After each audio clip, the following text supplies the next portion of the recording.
Conságrate a Dios cada mañana. Haz de esto tu primer trabajo. Por la mañana, oh Señor, elevo a ti mi voz. A tu buen nombre doy loor, con gratitud mi Dios. Buenos días, Señor Jesús. Muy buenos días, amigos. Bienvenidos a su programa Buenos días, Señor Jesús. Estamos contentos de tenerlos a ustedes esta mañana. Esperamos que en esta mañana puedan ustedes gozar del pensamiento bíblico que nuestro orador trae esta mañana para cada uno de ustedes.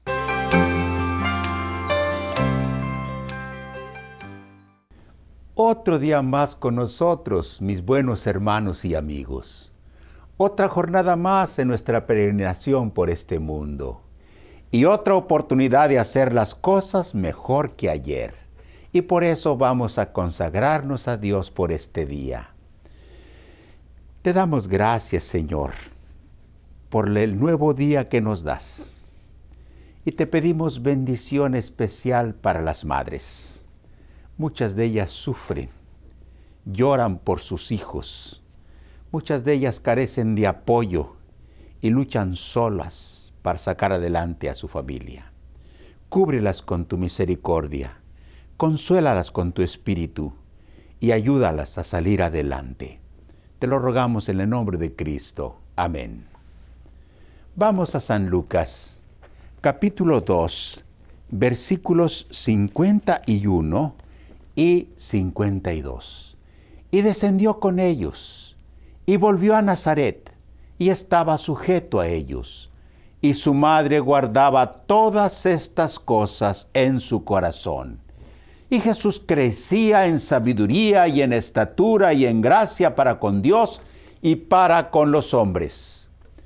Aquí se nos presenta a Jesús como un niño normal, integrado a una familia, creciendo bajo la mirada atenta de su madre, quien guardaba en su corazón todas las cosas que el ángel le había dicho en cuanto a ese niño. Pero María hizo su parte en la formación física e intelectual y espiritual del Hijo de Dios, quien fue creciendo en sabiduría, en estatura y en gracia para con Dios y para con los hombres. María fue la madre y maestra del hombre Dios, a quien tuvo el privilegio de abrigar en su vientre. En aquellos tiempos las mujeres no iban a la escuela y la educación que recibían era maternal, pues eran principalmente las madres quienes enseñaban a las hijas y a los hijos a leer.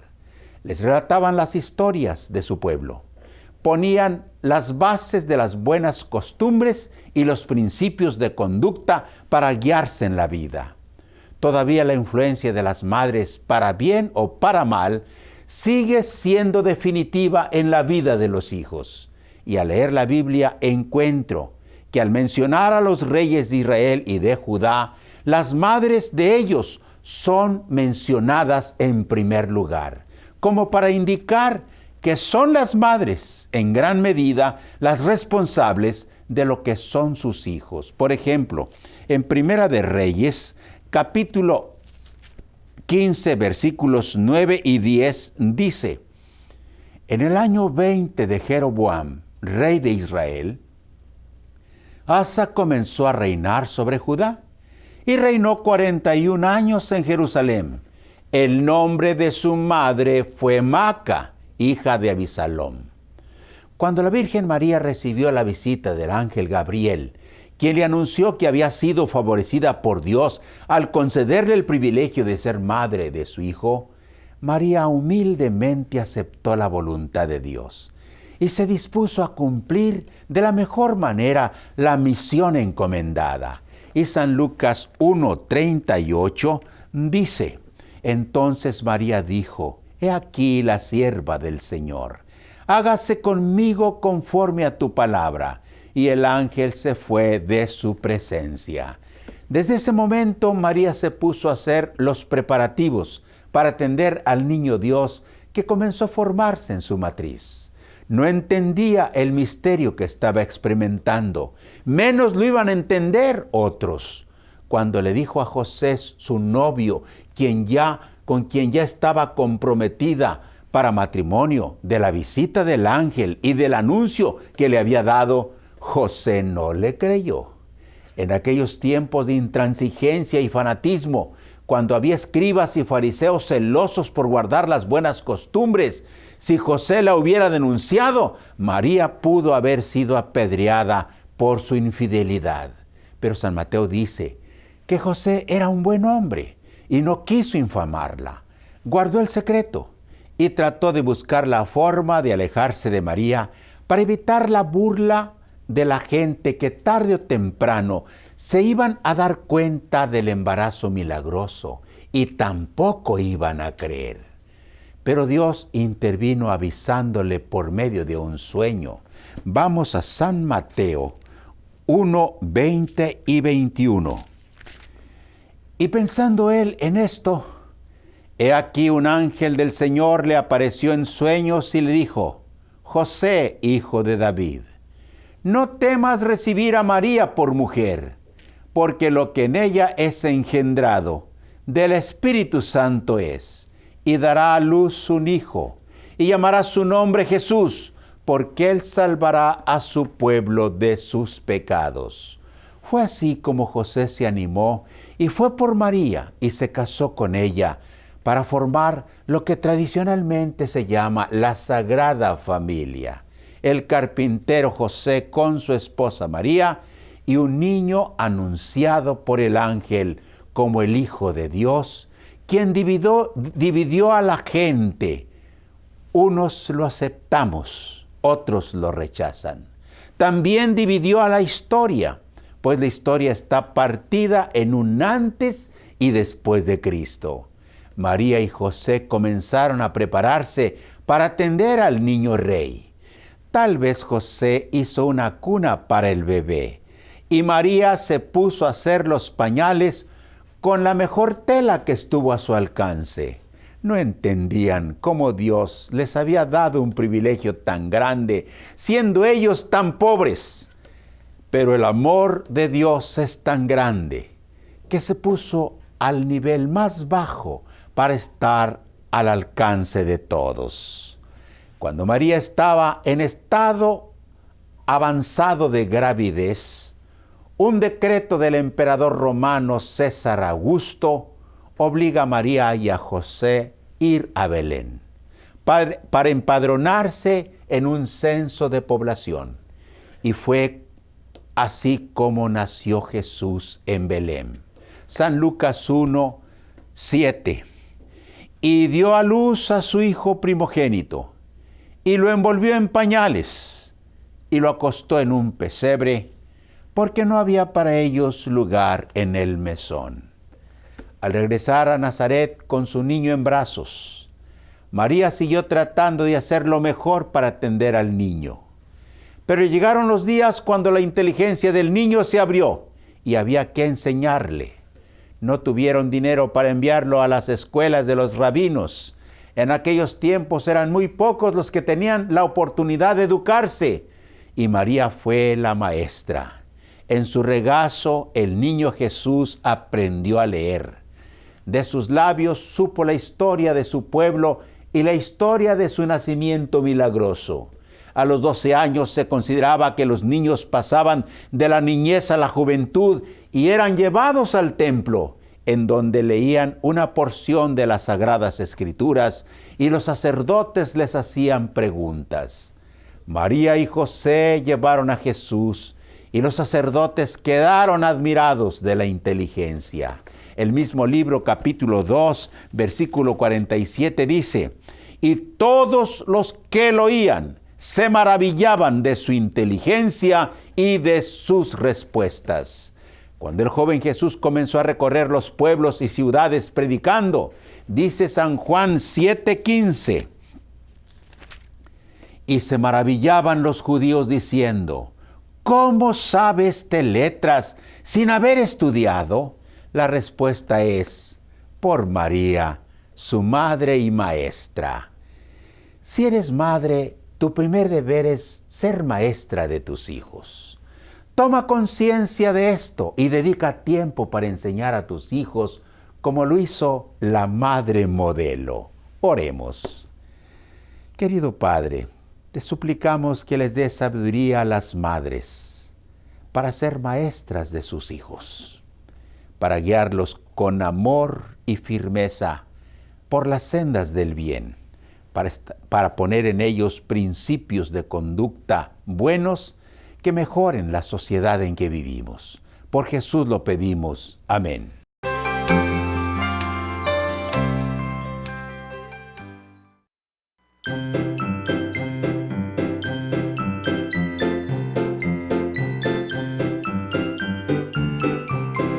Lámpara es a mis pies tu palabra y lumbrera mi camino. El Dios de paz siempre me guarda. Lámpara es a mis pies tu palabra.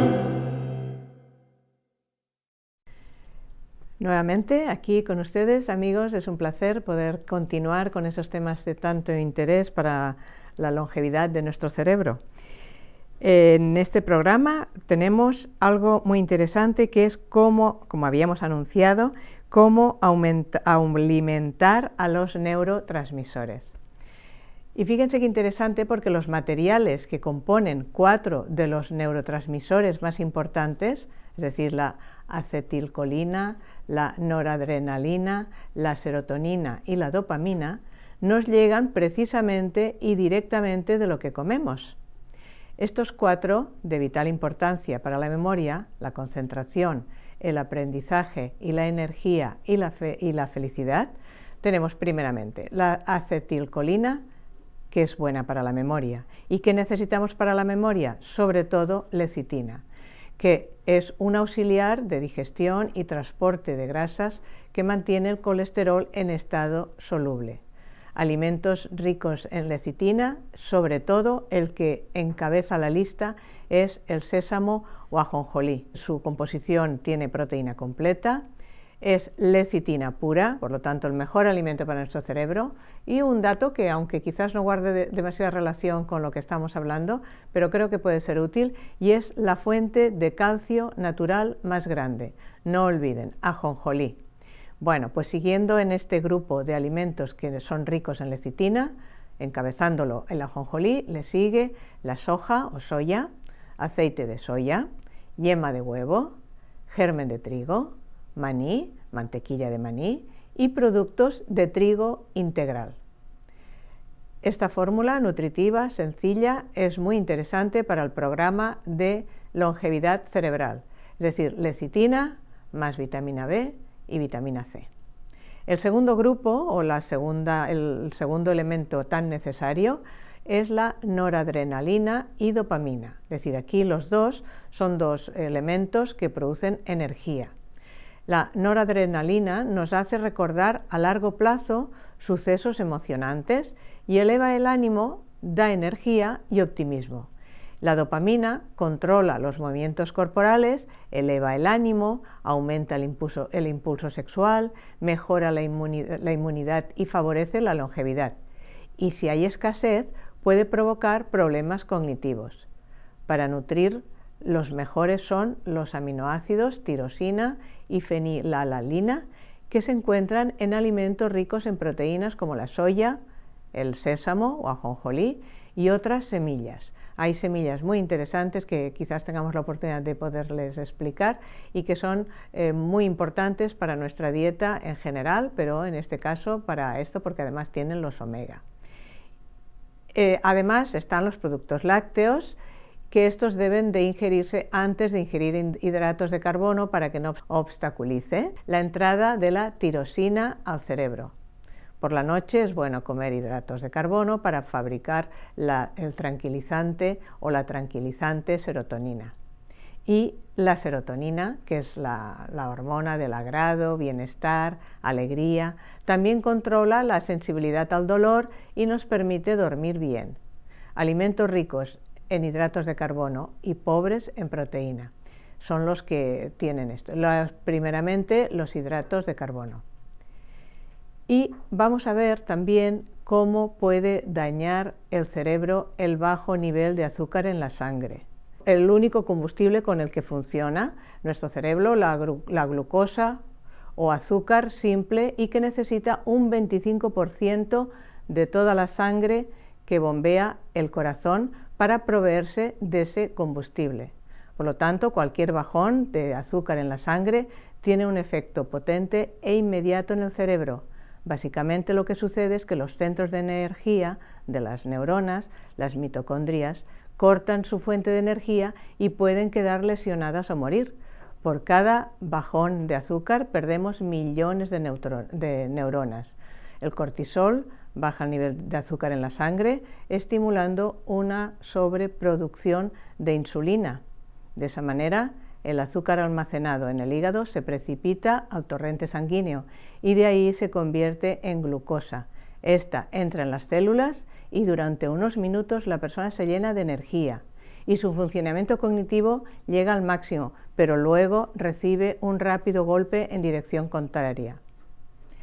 Una alimentación prudente que evite la hipoglucemia y los bruscos altibajos en el nivel de azúcar de la sangre implicaría que fuera rica en hidratos de carbono complejos, proteínas y rica en fibra soluble, ya que son de lenta digestión.